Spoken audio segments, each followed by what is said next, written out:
In this video, let's talk about some of my favorite old, like really old dramas.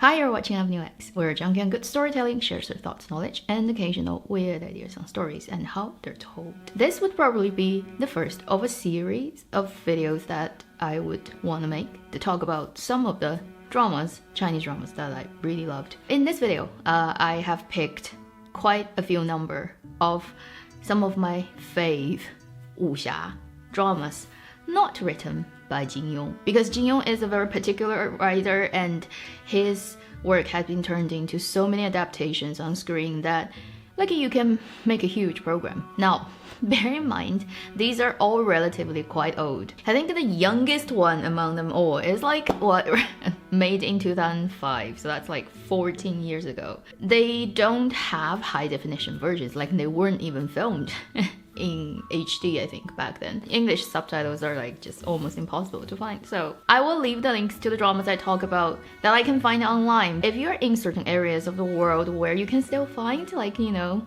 searching on eBay or whatever, DVD versions of it, and with your language translated, that would be your luck. They don't look very nice because they are old, but I'm talking about the good quality of storytelling and the excitement of dramas of that period, and that no longer, I think, is available today. Like, look at Chinese drama these days. They're high quality in terms of production quality, like much better than 15-20 years ago. In terms of storytelling, in terms of acting, in terms of pacing, everything, it's just really not as good. Let's first start with a drama that was aired in 97. I bet like some of you guys are not even born.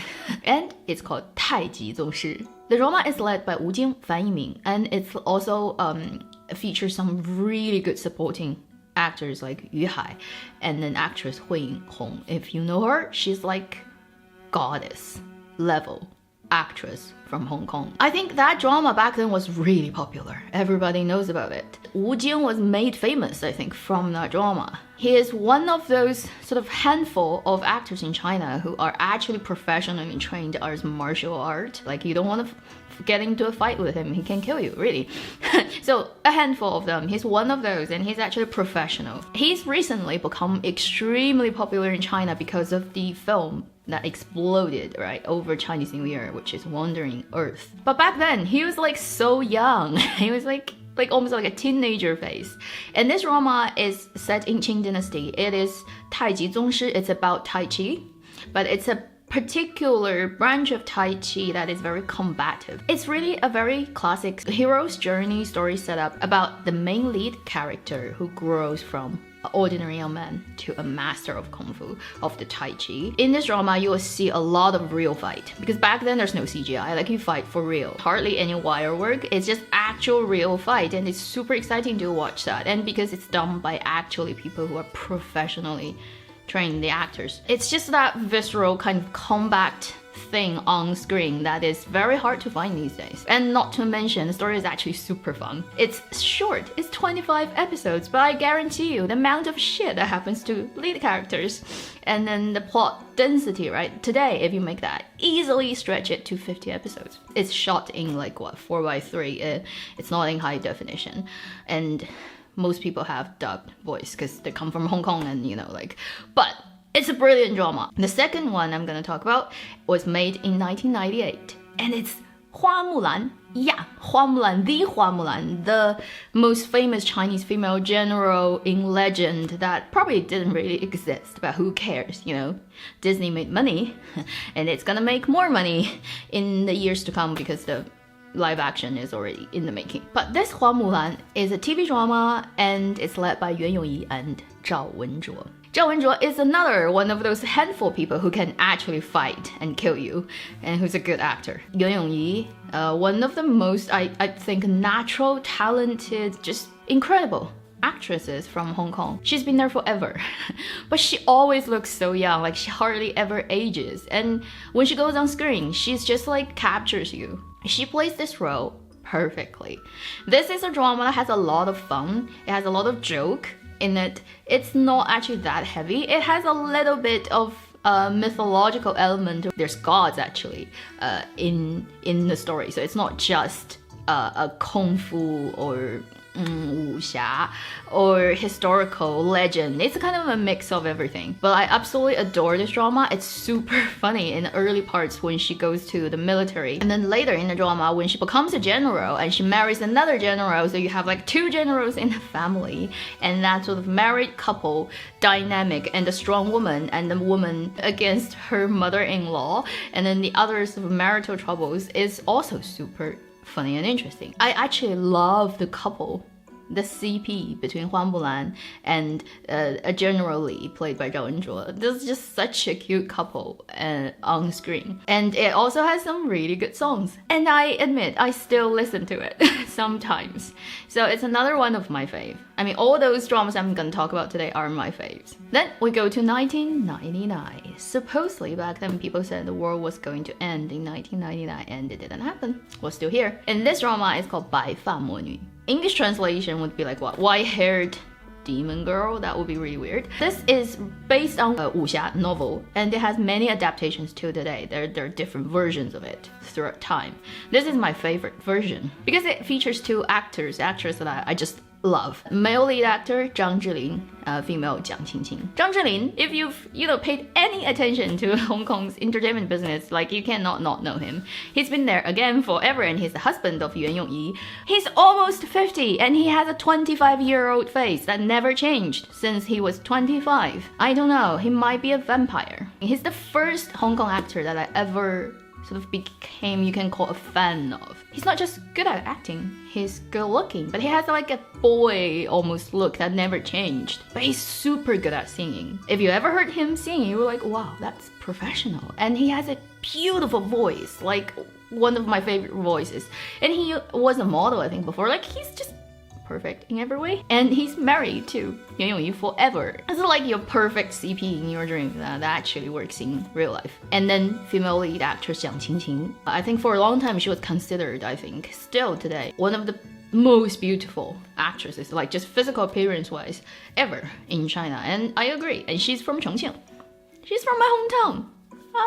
Yeah. I think this version of 白发魔女 that they did is the version that makes most sense. It also features best portrayal of the lead male character and the female character.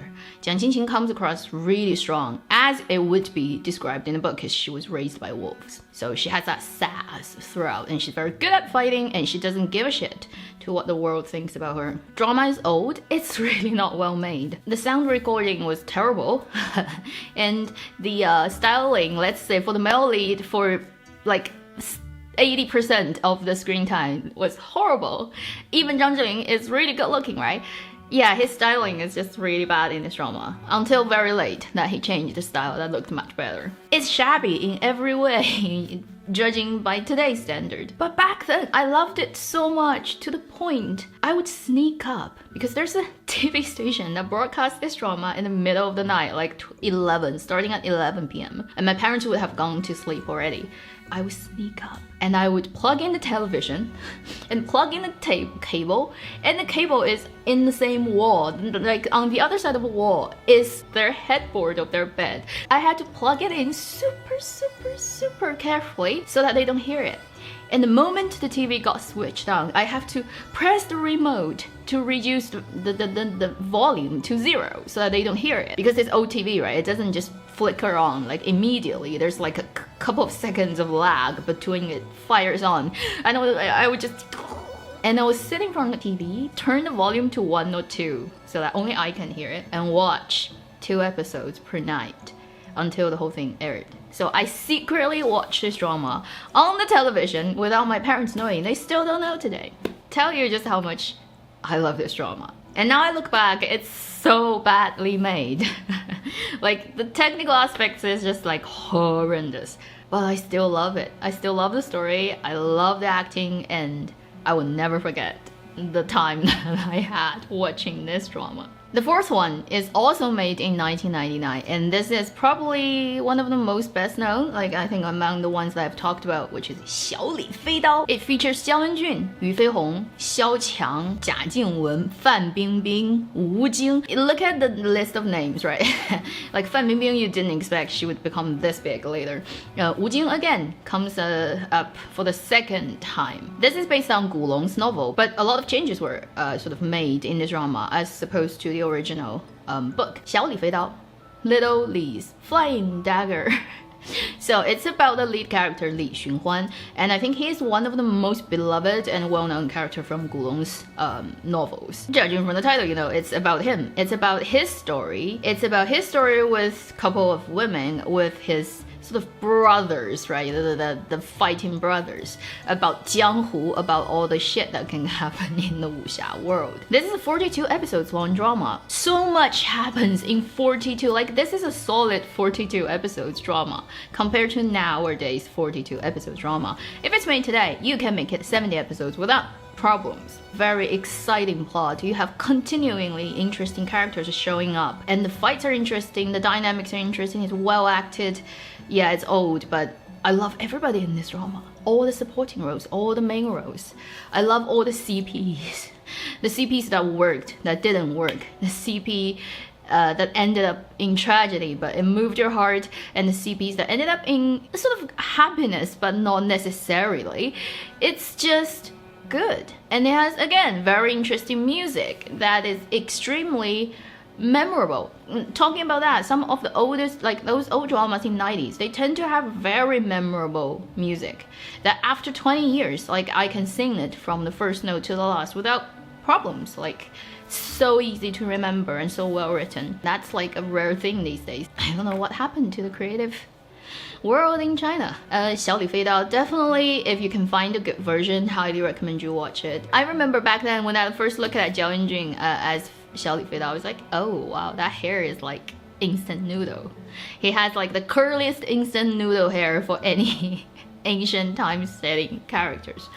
But it's okay. I remember my youth when I think about that drama. Fifth one was made in 2001. It's called 杨门女将. Based on Yang Jiajiang and 杨门女将. This is one of the most best known Chinese legend now set in Song. It was based on some real characters, real people in history who are generals who fight for the country. A very famous family, the Yang family. But then throughout time, traditional Chinese opera, Chinese play adaptation, it's like layered on with different legends and stuff. So it gradually gets turned into this more legendary than realistic story about the Yang family. And then there's a set of story about the men in the family who are like many sons and they're all generals, they all die for the country, that type of story. And then there's also the set of story about the women who become leaders, generals, because their husbands, their sons died and they had to go on and fight. 杨门女将, the Yang family's female generals. So it talks about a lot of women that mostly are wives of those men, and also there's a servant, there's the daughter of the family, there's the grandmother of the family, there's married in sort of character, how they fight for their country. It features so many like incredibly good actresses, from Zheng Peipei to Li Ruotong to Li Qihong to Ning Jing, Yue Ling, like the best of that period. And then it also features so many great male actors. I mean, Zhang Zhiyao was in, like, I think most people watch that for the male part. Okay, I think most people watch a drama for him because that was like the height of his fame, the sort of good-looking young man. Back then, the version of 小鲜肉, little fresh meat of early 2000s, he would definitely be one of those people. He's Zhe Yan from 10 Miles of Beach Blossoms, if you actually didn't know. But back then he was like eye candy, what can I say? Extremely well acted, love every character. All the female characters are distinctive, each and everyone different. They all have their own logic behind it, and everybody just makes sense in that drama. And it's exciting and it's fast-pacing. It's long, but it's not long. Again, by today's standard, it can be made into an 80 episodes draggy drama, but back then they just make actual dramas that actually works in the time frame. these days, like, you don't see this type of drama ever made in China anymore. One of my highly recommend if you've never seen it. Now we come to the sixth one. It was made in 2004, so that's also like over 15 years old, and it's called 逆水寒. Da da da da da da da da. This probably is the most special one to me. I have to confess, this is the one I probably watched most times in the whole list of the dramas that I'm talking about today. Led by Zhang Zhiling again, like, you know, I have my preferences, what can I say? And Zhong Hanliang and Li Xiaoren and Song Jia. So that's like a huge cast in terms of good looking, right? Like, everybody is super good looking, really good actors and actresses. This is a very special drama because back then I don't think I've seen any wuxia made in that way. That's, especially the fighting scene in this drama is so much better and different from everything that they've done at the same time. It just really captures your attention. I went in this drama because I was a fan of Zhang Zhiling, and then I exited as Zhong Hanliang's fan, and I stayed as his fan over probably about 10 years. And that was the drama that initiated me into the fandom of Wallace Shawn. This drama also has the best, I think, wuxia drama title and ending songs. So good. Especially the female song is like unique. I've never ever heard a song in the wuxia drama written in that way. The female one, I think that was the ending song. It's unique. The whole composition is just so unique, and the way it's sung is unique. The whole drama gives you the sense of vibe that it's not exactly of its time, it's just different from the period. Everything else that came out of that period, this one stands out from aesthetic, from how the camera works, from how the story is told, from the acting, from editing, from set. Everything is different and it's super refreshing. Not to mention, it is, in a way, I think it initiates a period of male CP on screen, because in the drama, Zhong Hanliang and Zhang Zhiling's character Gu Xizhao and Qi Shaoshang are actually enemies who have to kind of get at each other, kill each other, fight to death, but then admire, especially from Zhong Hanliang's character's perspective, actually admires his enemy. So they have this really twisted, weird relationship, but that's super interesting, and much more actually interesting than the sort of heterosexual, let's just say, CP that they each have in the drama. Although I have to say, Zhong Hanliang's character, Gu Xizhao's sort of story love line, like the romantic line with his wife, is one of the most heartbreaking, I think, wuxia couple that I've ever seen. Like, I literally really feel for them, love their story and how they played this out. Like, towards the end of the drama, you'll see it's really heartbreaking and it's beautifully done. And also, I think Zhong Hanliang is the best looking guy in ancient costume with curly hair. If you've watched his drama, you'll know. And he's such a good horseman. Like, he rides horse so well in this drama. I think there are a lot of shots of him riding a horse across the empty field with his like green robe flying behind him. Literally, I can watch him riding a horse for a whole episode without doing anything else, just riding horse, because it's that entertaining. Then the last one I'm gonna talk about in this video is 天下第一, made in 2005. Huge ensemble cast of some of the most popular actresses at that period and even till today, such as Li Yapeng, 高圆圆, 黄圣依, 霍建华, 叶璇, 郭靖安. Just count the names. It's like pretty insane. Liu Songren. It's insane. It's insane. Like, in terms of how many people they put together in this drama. It's set in Ming Dynasty. Obviously, it's wuxia. It's not really based on history, but it has some very familiar vocabulary, such as 锦衣卫, such as 东厂, 西厂, such as 六扇门. These things actually existed in history. So this is mostly about four main characters. 天地玄黄, it's like they are in an organization led by a prince who supposedly sort of do the justice, do the good things for the people, but later you'll find out it's not actually like that. And then so each main character has a role in this 天地玄黄, and Ye Xuan plays the only female among the four lead person in the group. I admit, I think I got into this drama basically just to watch Hua Mulan because he's so good looking, even though he looks like really shabby in this drama in terms of his style. But his story with Ye Xuan's character's story is one of those saddest CP you've ever seen in wuxia, but it's extremely beautiful. To make this video, I went back to watch this drama a bit, I realized it's only 35 episodes long. I was like, what? Because in my mind, it's like at least 50, because this drama is like super compact in terms of what happens to each of the 4 main roles. Like, so much happened that makes you think it's a much longer drama than it actually is, which is still like something that you applaud for the past. Like, people can do that. There's no water down. You go out and make an actual drama and end when it needs to end. It's golden days. Yeah, when you don't have to waste your life on dramas. Hua Jianhua sang the theme song of this drama. It is a beautiful song. For a period of my life, I had it on loop. For me, this drama, the most important thing is the CP between Yidao and Haitang. I just love this couple so much. Not to say other things about this drama is not good. They have some really good plot and some pretty intense stuff happening. When we watch that drama, like, first you don't stop and then you feel like you're on a ride, and when it finishes, it's satisfying. Unlike today's drama, you're like, skip forward 5 minutes, oh, it's still the same thing, they're still talking. Skip forward another 5 minutes, they're still talking. Skip forward another 5 minutes, it ends. I've just ranted about some of my favorite dramas because that period coincides with my youth, my middle school age. I think for a lot of people, right, that period of your life, the stuff that you got into contact with leave a really strong impression on you. Maybe it's because of teenager hormones, I don't know.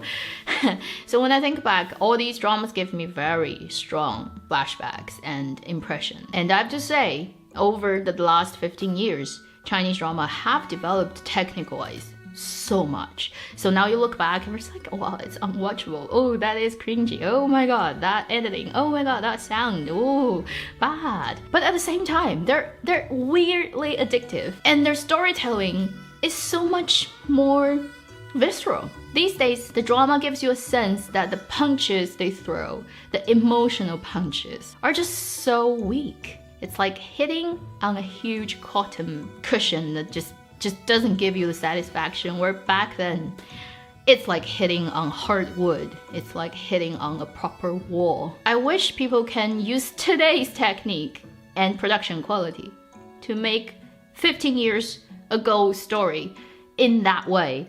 It would be so much better. Unfortunately, history doesn't progress in a straight line, and technical advancement doesn't equal content quality improvement. And I think the industry of Chinese drama productions have definitely proved that. Feel free to check out these dramas with the links, and be warned, they will look really shabby.